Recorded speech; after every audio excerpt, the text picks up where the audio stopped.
നമസ്കാരം, ഞാൻ Rakesh M G. നമ്മുടെ വാഹനം ഓഫ് ചെയ്തിട്ട് വാഹനത്തിൽ നിന്ന് പുറത്തിറങ്ങുന്ന സമയത്ത് മീറ്ററിനകത്ത് ഏതെങ്കിലും ലൈറ്റ് കാണിക്കുന്നുണ്ടോ? അങ്ങനെ ഉണ്ടെന്നുണ്ടെങ്കിൽ അത് ഉറപ്പായിട്ടും ക്ലിയർ ചെയ്യുക, അല്ലെങ്കിൽ അത് റെഡി ആക്കിയില്ലെന്നുണ്ടെങ്കിൽ നമ്മുടെ വാഹനത്തിൻ്റെ ബാറ്ററി ഡൗൺ ആവുന്നതായിരിക്കും. ഇതെല്ലാവർക്കും അറിയാം. ഇതുപോലൊരു സംശയം എൻ്റെ ഒരു സബ്സ്ക്രൈബർ ചോദിച്ചിരിക്കുന്നതാണ്. അഞ്ചുമോനാണ് ചോദിച്ചിരിക്കുന്നത്. ചോദ്യം ഇങ്ങനെയാണ്: ഹായ് ചേട്ടാ, എൻ്റെ മാരുതി സ്വിഫ്റ്റ് പെട്രോൾ വണ്ടിയാണ്. ഇപ്പോൾ ഹെഡ്ലൈറ്റ് ഓഫാണ്. കീ ഓഫ് ആയാലും ഹെഡ്ലൈറ്റിൻ്റെ സിമ്പിൾ ഡിസ്പ്ലേയിൽ കത്തി തന്നെ കാണിക്കുന്നുണ്ട്. 3-4 ഡേയ്സ് സ്റ്റാർട്ട് ആകാതെ ഇരുന്നപ്പോൾ ബാറ്ററി തന്നെ ഡൗൺ ആയി. എന്ത് പ്രോബ്ലം ആണെന്ന് അറിയാമോ?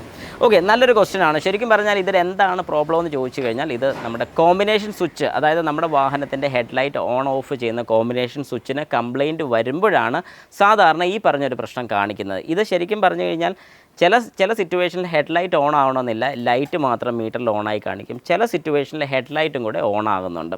അപ്പോൾ നിങ്ങൾ മനസ്സിലാക്കേണ്ട ഒരു കാര്യം എന്ന് പറഞ്ഞാൽ, വാഹനത്തിൻ്റെ കീ ഓഫ് ആണെങ്കിൽ പോലും ചില വാഹനങ്ങളിൽ നമുക്ക് ഹെഡ്ലൈറ്റ് ഓൺ ചെയ്യാൻ പറ്റും. പക്ഷേ ചില വാഹനങ്ങളിൽ ഹെഡ്ലൈറ്റ് പോലും നമുക്ക് ഓൺ ചെയ്യാൻ പറ്റില്ല. പാർക്ക് ലൈറ്റ് വരെ ഓൺ ചെയ്യാൻ സാധിക്കത്തില്ല, ഹെഡ്ലൈറ്റ് ഓൺ ചെയ്യാൻ സാധിക്കത്തില്ല. പക്ഷേ മാരുതി പോലത്തെയുള്ള വാഹനങ്ങൾക്കൊക്കെ നമുക്ക് കീ ഓഫ് ആണെന്നുണ്ടെങ്കിലും ഹെഡ്ലൈറ്റ് ഓൺ ചെയ്യാൻ സാധിക്കും. ശരിക്കും പറഞ്ഞാൽ അതൊരു സേഫ്റ്റി ഫീച്ചറിനും കൂടിയാണ് വെച്ചിരിക്കുന്നത്. നമുക്കിപ്പോൾ എന്തെങ്കിലും ഒരു അത്യാവശ്യത്തിന് ലൈറ്റ് ഒന്ന് ഓൺ ചെയ്യണമെന്നുണ്ടെങ്കിൽ തന്നെ കീ എടുത്തുകൊണ്ട് വന്നിട്ട് സ്റ്റാർട്ട് ചെയ്യുക, അല്ലെങ്കിൽ ഇഗ്നിഷൻ ഓൺ ചെയ്തിട്ട് വേറെ ബാറ്ററി കളയേണ്ട ഒരു ആവശ്യം വരുന്നില്ല. ജസ്റ്റ് ഒന്ന് ഓൺ ചെയ്ത് കഴിഞ്ഞാൽ ഹെഡ്ലൈറ്റ് ഓൺ ചെയ്യാൻ സാധിക്കും. ഒരു പോസിറ്റീവ് സൈഡ് പറഞ്ഞത് മാത്രമേ ഉള്ളൂ. നെഗറ്റീവ് സൈഡും വരുന്നുണ്ട്. ഇതുപോലെ എന്തെങ്കിലുമൊക്കെ പ്രശ്നം ഉണ്ടെന്നുണ്ടെങ്കിൽ നമ്മൾ അറിയത്ത് പോലുമില്ല, ബാറ്ററി ഡൗൺ ആയി പോകും. അപ്പോൾ ഇതെങ്ങനെ സംഭവിക്കുന്നത് വെച്ചാൽ, കോമ്പിനേഷൻ സ്വിച്ചിനകത്തൊരു ഷോർട്ട് ഉണ്ടാകുന്ന സമയത്ത് ഹെഡ്ലൈറ്റ് ബ്രൈറ്റ് മോഡ് എന്ന് പറഞ്ഞാൽ ഹെഡ്ലൈറ്റ് ഓൺ ചെയ്തിട്ട് താഴോട്ട് ഇടുമ്പോഴാണ് ബ്രൈറ്റ് മോഡ് വരുന്നത്. അല്ലെങ്കിൽ പാസ് ബൈ മോഡുണ്ട്, മേലോട്ട് പൊക്കി കഴിഞ്ഞാൽ പാസ് ബൈ മോഡാണ്. ആ ഒരു മോഡ് ഓൺ ആയി കിടന്നാലും മീറ്ററിനകത്ത് ബ്ലൂ കളർ ലൈറ്റ് തന്നെ, അതായത് ഹെഡ്ലൈറ്റിൻ്റെ ബ്ലൂ കളർ ലൈറ്റ് കത്തി നിൽക്കുകയും ചെയ്യും. അങ്ങനെ ആ ലൈറ്റ് കത്തി നിൽക്കുകയാണെങ്കിൽ ഉറപ്പായിട്ട് നിങ്ങൾ മനസ്സിലാക്കേണ്ട ഒരു കാര്യം, നിങ്ങളുടെ വാഹനത്തിൽ എവിടെയോ പ്രശ്നമുണ്ട്. അതായത് സ്വിച്ചിന് കംപ്ലയിൻറ്റ് ഉള്ളതുകൊണ്ടാണ് ഈ പ്രശ്നം വരുന്നത്. സ്വിച്ച് മാറി വിട്ട് കഴിഞ്ഞാൽ ഓക്കെ ആയിക്കോളൂ. ഇനി സ്വിച്ചിൻ്റെ അല്ല, വേറെ ഏതെങ്കിലും രീതിക്ക് നമ്മുടെ വാഹനത്തിലോട്ട് എലി വല്ലതും കയറി വയറ് വല്ലതും ഷോർട്ട് ആക്കിയിട്ടോ അങ്ങനെയൊക്കെ ഉണ്ടെന്നുണ്ടെങ്കിലും ഈ പറഞ്ഞ പ്രശ്നം കാണിക്കും. അതുകൊണ്ട് ആദ്യം ചെക്ക് ചെയ്ത് നോക്കുക.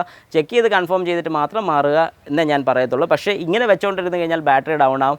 ഒരു 2 തവണയ്ക്ക് മേളിൽ ബാറ്ററി ഫുള്ളായിട്ട് ഡ്രെയിൻ ആയി പോയിട്ടുണ്ടെങ്കിൽ നിങ്ങളുടെ ആ വാഹനത്തിൻ്റെ ബാറ്ററിയും കംപ്ലയിൻ്റ് ആകുന്നതായിരിക്കും. അതും റീപ്ലേസ് ചെയ്യേണ്ടി വരും. കാരണം ആദ്യമൊന്നും ചിലപ്പം പ്രശ്നം കാണത്തില്ല, നമുക്ക് റീചാർജ് എടുക്കാൻ പറ്റും. പക്ഷേ കുറച്ചുകൂടെ കഴിയുമ്പോഴത്തേക്കും, ഒരു 6 മാസം അല്ലെങ്കിൽ 7 മാസം അല്ലെങ്കിൽ 1 വർഷമൊക്കെ കഴിയുമ്പോഴത്തേക്കും ആ ബാറ്ററിയുടെ പണിക്കുറ്റം തീരും. അതുകൊണ്ട് കഴിവതും ഇനി ബാറ്ററി കളയാതെ എത്രയും പെട്ടെന്ന് ഈ ഒരു കംപ്ലയിൻറ്റ് റെക്ടിഫൈ ചെയ്തെടുക്കാൻ നോക്കുക.